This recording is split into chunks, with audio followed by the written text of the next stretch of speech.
A priori, c'est l'abondance au marché de Papeete. Chaque dimanche, ils sont un peu plus d'une centaine d'agriculteurs à vendre le produit de leur récolte.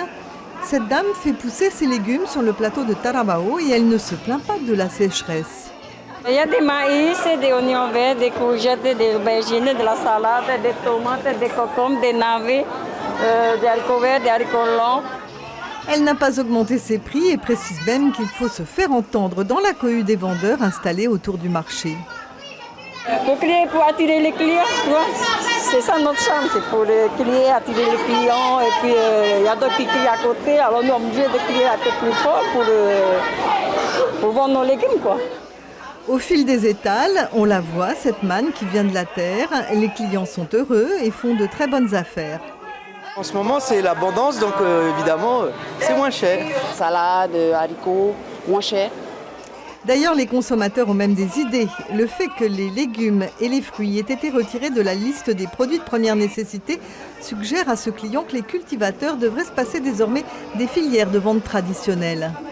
Ce qui est simplement dommage avec l'augmentation des prix des légumes qui ont été retirés du PPM, c'est dommage que les agriculteurs ne font pas un coin, par exemple, où les consommateurs peuvent aller acheter. Mais revenons à nos légumes qui décidément ne souffrent pas de la relative sécheresse. Les serres y sont pour beaucoup. En revanche, ce sont les produits vivriers qui manquent à l'appel. Le taro que cette dame prépare devient une denrée rare comme le taroua, les ignames, les féis.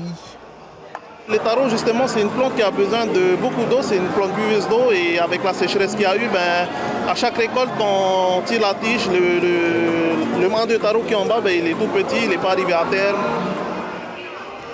Les maraîchers spécialistes de ces cultures traditionnelles, typiquement polynésiennes, ont un peu plus de mal à garnir leurs étals.